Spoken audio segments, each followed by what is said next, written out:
A phone on its own is a silent assembly of microchips and batteries. It sits inert, unable to display an image or send a signal, until it receives a very specific command to wake up. Without instructions, the most powerful hardware in the world has no internal direction. It lacks the ability to make even the simplest choice without being told how. To turn this dormant object into a functioning tool, we provide it with a list of instructions, a precise sequence that dictates exactly how the hardware should behave.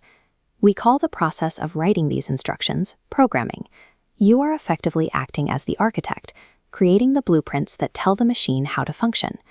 While modern applications look complex, they are built using a combination of three core concepts that govern how every computer operates. The first concept involves how a computer keeps track of information. We call these placeholders variables. Think of a variable as a labeled storage box.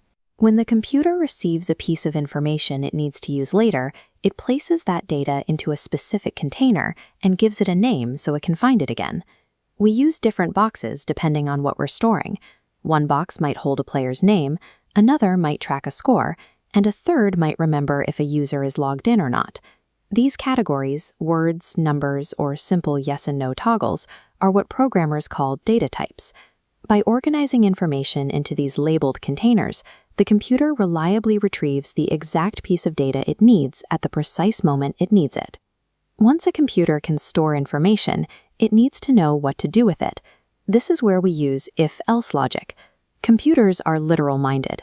They don't have intuition, so they can only make choices by following a path we've mapped out for them ahead of time.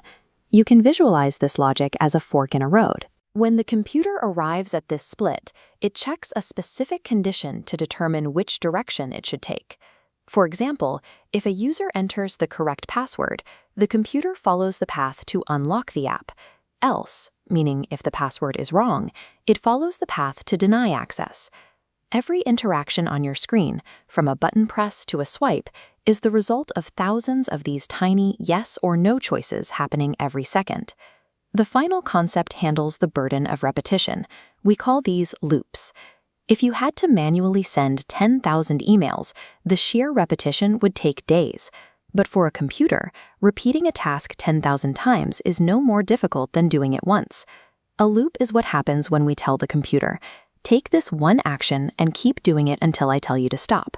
Instead of writing the same instruction over and over, we write it once, place it inside the loop, and set a limit, like repeat this 10,000 times. The computer then cycles through the task at a rate no human could match. This ability to automate repetitive work is the primary reason computers are so effective at handling large-scale tasks.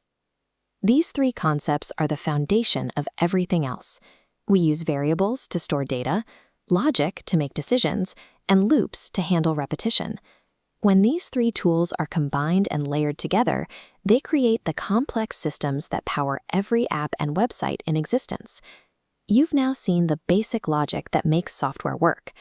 The next step in the journey is learning how to organize these thoughts into a language the machine understands, and building them into stable, reliable systems. If this helped you see the logic behind the screen, please like the video and subscribe to Dev Course 101. We'll be continuing this series by showing you how to take these principles and apply them to real-world projects.